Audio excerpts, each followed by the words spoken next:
Pagsulat. Ang pagsulat ay isang paglalarawan ng wika sa tekstual na tagapamagitan sa pamamagitan ng paggamit ng isang pangkat ng mga tanda o sagisag o kilala bilang sistema ng pagsusulat. Iniiba ito sa larawang guhit katulad ng mga larawang guhit sa yungib at pinta at sa pagtatala ng wika sa pamamagitan ng hindi tekstual na tagapamagitan katulad ng mga magnetikong tape na audio. Ang pagsusulat ay maaaring nagsimula bilang isang kinahinatnan ng pagpapalaganap na pampulitika ng sinaunang mga kultura na nangangailangan ng maaasahang pamamaraan ng mga pagpapakalat ng kabatiran o impormasyon, pagpapanatili ng mga kwentang pampananalapi, pagpapanatili ng mga pangkasaysayang mga pagtatala, at kahalintulad ng mga gawain. Noong bandang ika-4 na milenyo bago kay Kristo, ang kasilimuotan ng kalakalan at pangangasiwa sa Mesopotamia ay humigit pa at lumampas sa memorya o alaala ng tao.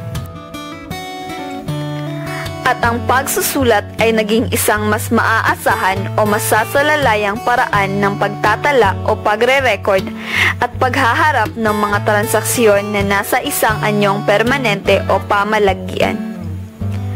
Sa kapwa sinaunang Ehipto at Mesoamerika, ang pagsusulat ay maaaring nagsimula at umunlad sa pamamagitan ng mga pangkalendaryong pagbibilang o pagtutuos o kalendriko at isang pangangailangang pampulitika para sa pagtatala ng mga kaganapang pangkasaysayan at pangkapaligiran.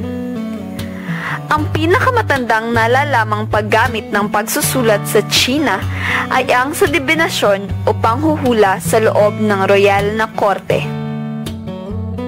Mga kahulugan sa pagsulat. Ang pagsulat ay pagsasalin sa papel ng anumang kasangkapang maaaring magamit na mapagsasalinan ng mga nabuong salita, simbolo at ilustrasyon ng isang tao, mula kay Bernales et al. Noong 2001. Ito ay kapwa pisikal at mental na activity na ginagawa para sa iba't ibang layunin, kay Bernales et al. Noong 2002. Ayon kina Xing at Jin, noong 1989, ang pagsulat ay isang comprehensive na kakayahang naglalaman ng wastong gamit, talasalitaan, pagbubuo ng kaisipan, retorika at iba pang elemento. Ayon naman kay Keller, noong 1985, ang pagsulat ay isang biyaya, isang pangangailangan at isang kaligayahan ng nagsasagawa nito. Sosyo-kognitibo na pananaw sa pagsulat. Sosyo. Ito ay isang salitang tumutukoy sa lipunan ng mga tao, samantalang ang cognitive naman ay tumutukoy sa pag-iisip. Ang sosyo-kognitibong pananaw sa pagsulat ay isang paraan ng pagtingin sa proseso ng pagsulat. Mga mungkahing tanong. Ano ang paksa ng tekstong aking isusulat? Ano ang layunin sa pagsulat nito? Saan at paano ako makakakuha ng sapat na datos kaugnay ng aking paksa? Paano ko ilalahad ang mga datos na aking nakalap upang maging mahigit na makahulugan ng aking paksa? Sino ang babasa ng aking teksto? Para kanino ito? Paano ko maibabahagi sa aking mambabasa ang nalalaman ko sa aking paksa? Ilang oras ang aking gugugulin sa pagsulat? Kailan ko ito dapat ipasa? Paano ko pa mapagbubuti ang aking teksto? Proseso ng pagsulat. Pre-writing. Ginagawa rito ang pagpili ng paksang isusulat at ang pangangalap ng datos o impormasyong kailangan sa pagsulat. Actual writing. Dito isinasagawa ang aktwal na pagsulat. Nakapaloob dito ang pagsulat ng burador o draft. Rewriting. Dito nagaganap ang pag-i-edit at pagre-rebisa ng draft batay sa wastong grammar, vocabulary, at pagkakasunod-sunod ng mga ideya o lohika. Pagbasa. Ang pagbasa ay pagkilala ng mga simbolo o sagisag ng nakalimbag at pagpapakahulugan o interpretasyon sa mga ideya o kaisipan na gusto ng manunulat na ilipat sa kaisipan ng mambabasa.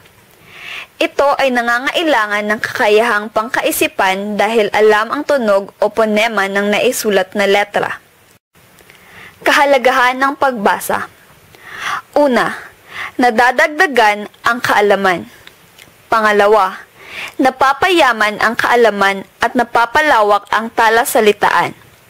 Pangatlo, nakararating sa mga pook na hindi pa narating. Pang-apat, nahuhubog ang kaisipan at paninindigan. Panlima, nakakukuha ng mga mahahalagang impormasyon. Pang-anim, nakatutulong sa mabibigat na suliranin at damdamin. Pampito, nagbibigay ng inspirasyon at nakikita ng iba't ibang antas ng buhay at anyo ng daigdig. Layunin ng pagbasa. Magkaroon ng kalinawan ang pag-iisip tungkol sa mga bagay na di malinaw sa kaalaman. Pangalawa, magkaroon ng kapayapaan sa buhay dahil sa kaalaman sa iba't ibang larangan. Pangatlo, magkaroon ng pagbabago sa paniniwala o kaugalian. Pag-apat, magkaroon ng bukas na isipan. Kailangan sa pagbabasa. Ang pagbasa ay may kaugnayan sa linguistika. Kailangan ng malusog na pangangatawan, isipan, at malayang damdamin upang maunawaan ang binabasa. Ang pagbabasa ay isang proseso na nangangailangan ng mataas na kaisipan, konsentrasyon at focus. Kailangan ang tagasulat at ang tagabasa ay may ugnayan. Kailangan ng malinaw na paningin sa pagbabasa. Kailangan ang pagkakaroon ng interes at kaalaman sa binabasa.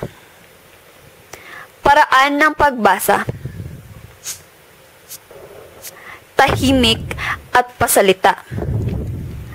Antas ng pagbasa. Integrasyon, aplikasyon o reaksyon, komprehensyon o pag-unawa, persepsyon o pagkilala. Uri ng pagbasa ayon sa pamamaraan. Skimming, scanning, analytical, at critical.